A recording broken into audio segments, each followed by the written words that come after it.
आज हम बात करने वाले हैं एक ऐसे किले की जो सिर्फ पत्थर और गारे का ढांचा नहीं, बल्कि कह सकते हैं कि ये इतिहास की एक जीती जागती किताब है। तो चलिए मेरे साथ उत्तर प्रदेश के इस मशहूर कालिंजर किले के सफर पर।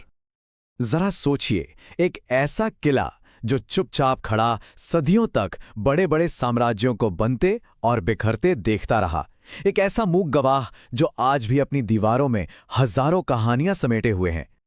तो सबसे पहला सवाल यही उठता है कि आखिर कालिंजर को इतिहास का अटूट गढ़ क्यों कहा जाता है? ऐसी क्या खास बात थी इस किले में कि इसे जीतना लगभग नामुमकिन माना जाता था? चलिए जानते हैं। इसकी सबसे बड़ी वजह थी इसकी लोकेशन। ये किला 1203 फीट की जबरदस्त ऊंचाई पर बना है। अब अंदाजा लगाइए, इतनी ऊंचाई पर बैठा कोई भी दुश्मन के लिए किसी बुरे सपने से कम नहीं होगा।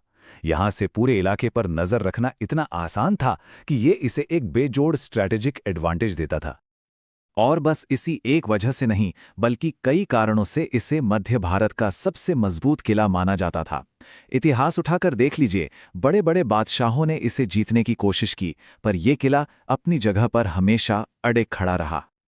लेकिन सुनिए, कालिंजर सिर्फ लड़ाइयों और घेराबंदी की कहानी नहीं है।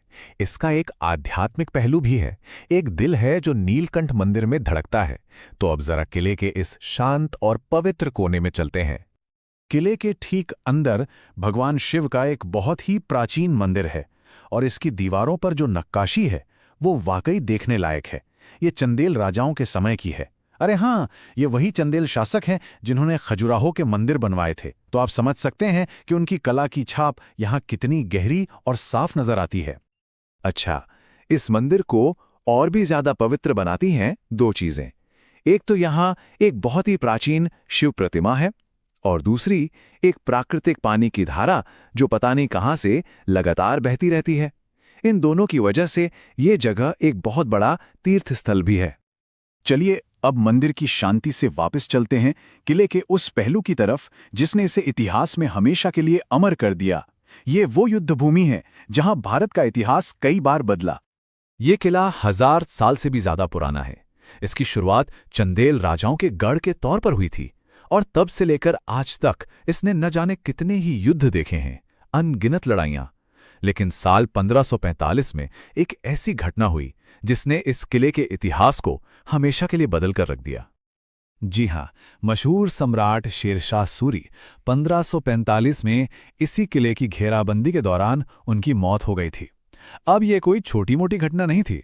इस एक घटना ने हिंदुस्तान के इतिहास की दिशा ही मोड़ दी, क्योंकि उनकी मौत के बाद ही मुगलों की वापसी का रास्ता एकदम साफ हो गया था। तो इतनी लड़ाइयों और इतने इतिहास के बाद अब सवाल ये है कि आज का कालिंजर कैसा है? क्या बचा है वहां? चलिए अब प्रेजेंट में आते हैं और आज के कालिंजर पर एक नजर डालते हैं। अगर कभी यहां जाने का प्लान बनाएं तो देखने के लिए बहुत कुछ है। एक तरफ तो नीलकंठ मंदिर और शेर शाह सूरी का मकबरा है, तो वहीं दूसरी तरफ मदन महल और चौबे महल जैसे शानदार महल भी हैं। और हाँ, यहाँ के झरने, प्राकृतिक गुफाएं और किले की वो विशाल दीवारें और पुराने दरवाजे, वो तो बिल्कुल मिस करने लायक नहीं हैं।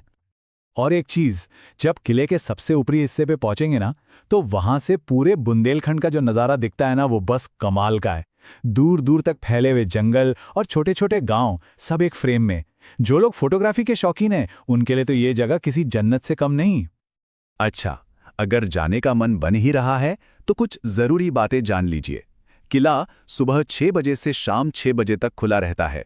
पूरा घूमने के लिए करीब 3 से 4 घंटे का समय निकालकर चलिएगा। जाने का सबसे बढ़िया मौसम है अक्टूबर से मार्च के बीच का, और सबसे नज़दीकी शहर है पन्ना, जो यहाँ से करीब 60 किलोमीटर दूर है। तो कुल मिलाकर कालिंजर सिर्फ एक किला नहीं है, ये पत्थरों का एक किला भी है, साम्राज्यों का गवाह भी है, और एक पवित्र तीर्थ भी। और यही 3 चीजें मिलकर इसे इतना खास बनाती हैं। और ये पूरी कहानी हमें एक बहुत ही दिलचस्प सवाल पर लाकर छोड़ देती है कि आखिर किसी किले को असल में अजेय क्या बनाता है?